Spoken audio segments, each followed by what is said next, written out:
I am not imagining it. I stand on the corner with my phone held up like a witness. The screws to the camera app, red diving, audio levels pounding with a hiss, to a load of traffic. My thumb hovers over the crosswalk button as if it might bite. The sign above me says push button for walk signal. The housing is scuffed metal. The button itself is cloudy plastic, yellowed at the edges, with fingerprints that never quite wash away. It looks exactly like every other crosswalk button in the city. I press record, lower the phone until the microphone points at the button, and then I press. A tiny speaker inside the box clicks awake. The usual chirp does not come. Instead, a voice slips out, close and breathy, like someone leaning into my ear. It says my name, not a guess, not a sound like it. My name, shaped the way my mother says it when she is disappointed. My stomach drops so fast I feel it in my knees. I yank my hand back. The traffic light stays red. Cars keep passing. Nobody around me reacts. A man in a reflective vest waits with a coffee, eyes on his own shoes. A woman with a stroller stares at the light like she is counting the seconds. I stare at my phone. The red dot is still blinking. I tap the screen to stop recording. My finger trembles so much I hit the wrong icon twice. Playback. I lift the speaker to my ear. The recording catches the click.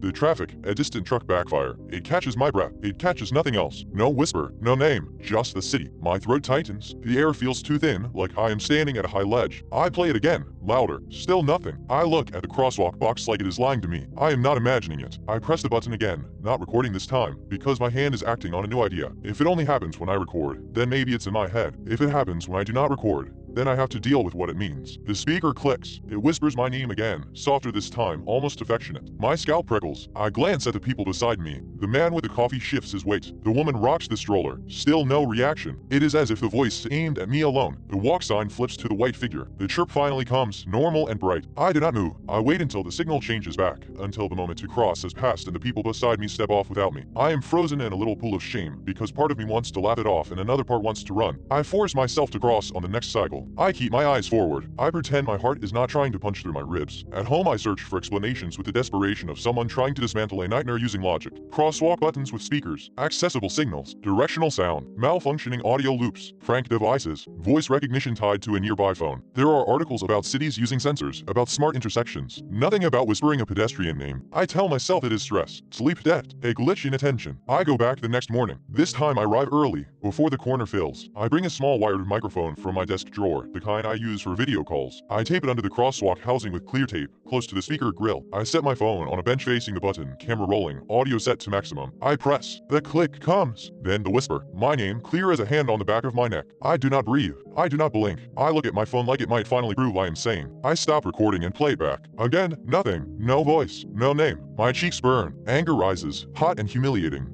because it feels like my own brain is mocking me. I press again, and again the whisper comes, and again the recording captures only the city. I rip the tape off the box. The microphone comes away with a faint pop. My fingers fumble as I shove everything into my bag. When I turn to leave, I notice the man across the street watching me from the bus stop. He is not doing anything dramatic. He is just watching, head slightly tilted, eyes steady. I walk away fast. All day, the memory of the whisper follows me through ordinary moments. In the elevator, at my desk, in the break room while the vending machine hums. Every time I hear a speaker crackle, I feel my name crawling up my spine. I decide I need to control the variables. If the voice is real, it has to come from somewhere. If it is not real, then I need a doctor, and that thought makes my hands go cold. After work, I go to a different intersection 3 blocks away. New crosswalk button, newer housing, cleaner plastic. I wait until nobody is close enough to overhear me talk to myself. I press. Normal chirp. No whisper. Relief hits so hard I almost laugh, and then the relief curdles because it means the first corner is specific. It means I did not suddenly become the kind of person who hears names in static. It means something at that one corner knows me. I walk back to the original intersection as the sun drops, the sky turning the color of old bruises. I stand under the street lamp. I stare at the button. I press. The click comes, and then the whisper returns. My name. This time it is followed by something else. Not words, exactly. A soft exhale, like someone smiling in the dark. I step back, and my heel bumps something on the sidewalk. A paper cup lies near the curb, tipped on its side. It looks like it came from the coffee shop on the next block. White with a brown sleeve. The lid is still on. It should be trash. It should be nothing. I pick it up because my hands need to do something. It is lighter than it should be, almost empty. When I tilt it, I hear no slosh, only the faint scrape of dried foam. I bring it to the streetlight and turn it slowly. The shop logo is printed on the side. Along the rim, tiny gray text repeats a generic message about recycling. I almost drop it when I see the other text. Under the rim, on the inside, where you would only see it if you peeled back the lid or looked straight down into the cup, there is a second line of printing. Not marker, not a stamp. It looks like it comes from the same machine that prints the logo. It says, "You pressed IT." My mouth dries. I lift the lid slightly, careful, as if the cup might hiss. The inside smells faintly of cold coffee and something metallic. Under the rim, the message continues, wrapping around in small letters. "You pressed IT.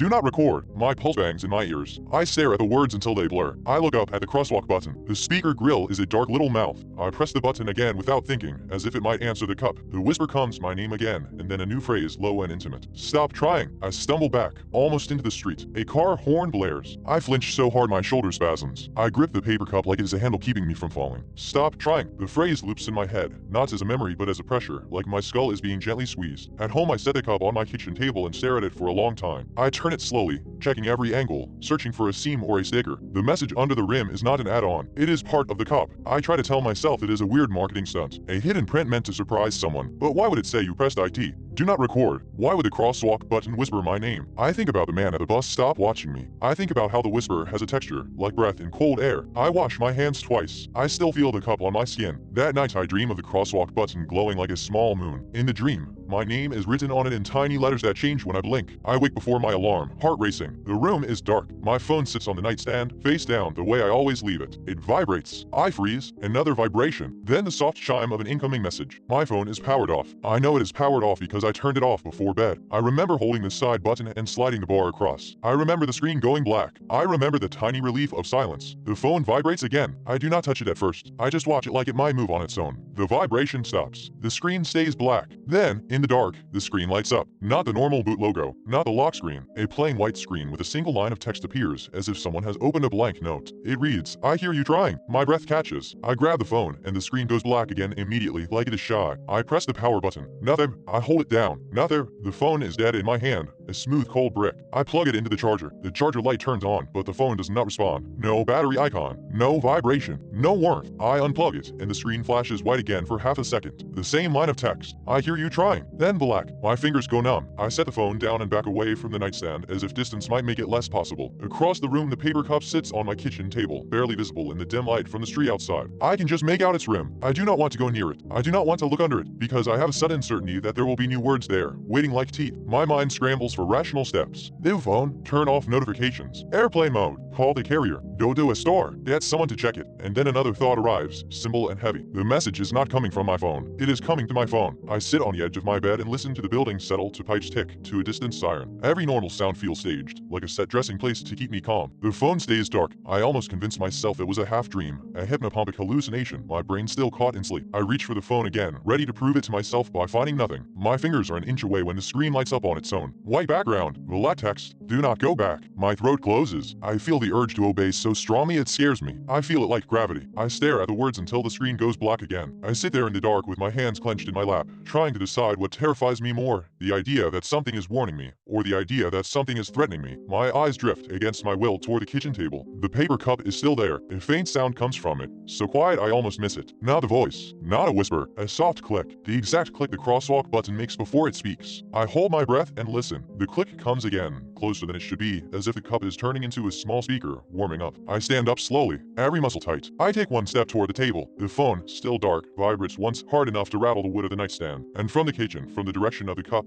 I hear a whisper that is not coming from any device I recognize. It says my name like it is right behind me. I spin around, and the crosswalk chirp sounds in my bedroom, bright and cheerful, like an invitation to step forward. My phone screen lights up one more time. On the white screen, a new line appears under the last message. Press to walk. The letters hold steady for a beat, and then, as if someone is typing in real time, another sentence begins to form. I watch the first few characters appear before the screen goes black. In the silence that follows, the paper cup clicks again, and I realize the sound is not coming from the table. It is coming from inside my closet door, where something small is pressing back.